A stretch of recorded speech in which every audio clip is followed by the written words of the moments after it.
আযাব, বিভিন্ন রকমের আযাব। একবার পঙ্গপালের আযাব আমার আল্লাহ তাআলা দিলেন। পঙ্গপাল সমস্ত ফসলাদিগুলো, সমস্ত ফসলগুলো নষ্ট করে দিচ্ছে। যে আযাবটাই তাদের উপরে আসতো, তাফসীরের কিতাবে লিখেছে যে প্রত্যেকটা আযাব 7 দিন করে থাকতো। কয় দিন? 7 দিন করে থাকতো। এমন বড় বড় 5টা আযাব আমার আল্লাহ দিয়েছিলেন। 1 নম্বরে দিয়েছিলেন পঙ্গপালের আযাব। ফসলাদি নষ্ট হয়ে যায়। 10 কেজি আটা, 10 কেজি জব যদি ভাঙতো, 3 কেজি আটা হতো না। দুনিয়ার মুসলমান ইমানদার আল্লাহর গোলামেরা মুসা আলাইহিস সালাতু ওয়াস সালামের কাছে গিয়া বলে, মুসা তুমি তোমার রবের কাছে দোয়া করো এই পঙ্গপাল যেন চলে যায়। পঙ্গপাল যদি চলে যায় আর পঙ্গপাল যদি তুমি তাড়ায়া দিতে পারো, আমরা কালেমা পড়ে তোমার প্রতি ঈমান আনবো, তোমার আল্লাহর প্রতি আমরা ঈমান আনবো। জোরে কন্যা সুবহানাল্লাহ। আমার আল্লাহ পাক রব্বুল আমিনের কাছে মুসা নবী দোয়া করলেন। আল্লাহ দোয়া কবুল করে নিলেন এবং পঙ্গপালের আযাব আমার আল্লাহ দূরে সরাইয়া দিলেন। এবার মুসা নবী বলেন, তোমরা তওবা করে ঈমান আনতে চাইলে ঈমান আনো। বলে যে এটা তো এমনি এমনি চলে গেছে, আমরা ঈমান আনতাম না। জোরে কন্যা নাউজুবিল্লাহ। আমার আল্লাহ 1 মাস অবকাশ দিলেন। 1 মাস পরে আমার আল্লাহ আবার তুফান দিলেন। তুফান বন্ধ হয় না, বাতাস বন্ধ হয় না। আবার তারা গিয়ে মুসা নবীর কাছে গিয়ে বলেন, তুমি আল্লাহর কাছে দোয়া করো, আল্লাহ যেন তুফান বন্ধ করে দেয়। আমরা কথা দিলাম যে এই তুফান বন্ধ হয়ে গেলে আমরা কালেমা পড়ে ঈমান আনবো। আমার আল্লাহ মুসা নবী দোয়া করলেন, দোয়া কবুল করলেন, তাদেরকে ঈমান আনার কথা বললেন। তারা আবার একই কথা বলল যে এটা তো এমনি এমনি বন্ধ হয়ে গেছে, আমরা ঈমান আনবো না। দুনিয়ার মুসলমান ইমানদার আল্লাহর গোলাম, এরপরে আমার আল্লাহ পাক রব্বুল আলামিন আযাব দিলেন। উকুনের আযাব। উকুন, এই মাথার মধ্যে যে উকুন হয়, এত পরিমাণে উকুন, খাবার প্লেটের মধ্যে উকুন, এমনকি দাবের মধ্যে লেখছে এত পরিমাণ উকুন 7 দিনের মধ্যে তাদের ভুরু পর্যন্ত উকুন খেয়ে ফেলেছে। হযরতে মুসা নবীর কাছে গিয়ে বলেন, পয়গম্বর আল্লাহর কাছে দোয়া করেন, আল্লাহ যেন এই আযাব থেকে আমাদেরকে পরিত্রাণ দান করে। যদি আযাব চলে যায় আমরা কালেমা পড়ে মুসলমান হয়ে যাব। মুসা নবী দোয়া করলেন, আমার আল্লাহ উকুনের আযাব সরায়া দিলেন। কিন্তু নাফরমানেরা আবারও ওয়াদা ভঙ্গ করলেন।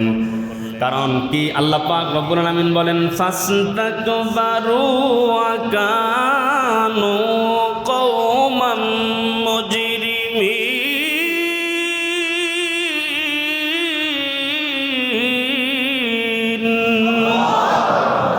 আল্লাহ পাক রব্বুল আলামিন বলেন, তারা সব সময় অহংকার প্রদর্শন করতে লাগলো। বলে কেন? কয় তারা ছিল অপরাধে অভ্যস্ত জাতি। কারণ তারা অপরাধ করতে করতে, জুলুম করতে করতে অভ্যাসে পরিণত করেছিল বারবার। তার কারণেই তারা ওয়াদা ভঙ্গ করতেছিল।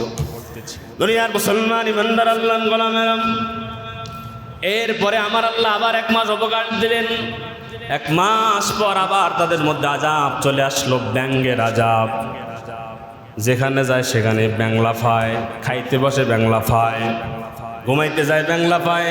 এক কথায় যেখানে যায় শুধু ব্যাঙ আর ব্যাঙ। আবার তারা পয়গম্বরকে ডাক দেন, পয়গম্বর আল্লাহর কাছে দোয়া করেন, আমরা কথা দিচ্ছি এবার আর কথা বরখেলাপ হবে না। দোয়া করেন আল্লাহ তাআলা যেন ব্যাঙগুলোকে সরায় দেয়। আবার আল্লাহর কাছে দোয়া করলেন, আমার আল্লাহ দোয়া কবুল করলেন। দুনিয়ার মুসলমান তারা আবার ওয়াদা ভঙ্গ করলো, কথা মানলো না। 5 নম্বরে আযাব আমার আল্লাহ পাক রব্বুল আলামিন রক্তের আযাব দিলেন।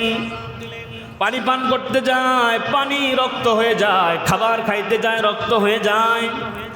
দুনিয়ার মুসলমান মানুষের অন্তরের মধ্যে মোহর যদি পড়ে যায়, অন্তর যদি কালো হয়ে যায়, তার হেদায়েতের রাস্তা যদি বন্ধ হয়ে যায়, চিন্তা করেন। তার পাশেই বনী ইসরাইলের লোকেরা বসবাস করত। তারা পানি পান করত, তাদের ফসলের মধ্যে পঙ্গপাল ছিল না, তাদের বাসা বাড়িতে ব্যাঙের কোনো ছিটাফোঁটা ছিল না, তাদের বাসা বাড়িতেও কোনের কোনো ছিটাফোঁটা ছিল না। তাদের কাছে গিয়া পানি চায়, পানি দেয়, কিন্তু খাইতে গেলে ওই পানিও রক্ত হয়ে যায়। পোড়া কপালের পরেও ঈমান নসিব হয় নাই। দুনিয়ার মুসলমান ইমানদার আল্লাহর গোলাম, এবার আল্লাহ পাক রব্বুল আলামিন রক্তের আযাব দিয়ে দিলেন। এবার আবার মুসা নবীর কাছে গিয়ে বলেন, আল্লাহর কাছে দোয়া করেন, কথা দিচ্ছি এবার আর বরখেলাপ হবে না। আল্লাহ পাক রব্বুল আলামিনের কাছে দোয়া করলেন, কিন্তু ওই যে বললাম আল্লাহ বলছেন ফাস্তাকবারু ওয়া কানু কওমান মুজরিমিন, তারা তো অপরাধ অভ্যস্ত জাতি। তারা আবার অস্বীকার করলো, বলে সে জাদু জানে, সে অনেক কিছু জানে, এগুলো দিয়ে সেগুলো করে। দুনিয়ার মুসলমান আল্লাহ পাক রব্বুল আলামিন মুসা আলাইহিস সালাতু ওয়াস সালামকে এই এলাকা থেকে অন্যত্র যাওয়ার জন্য আদেশ করলেন।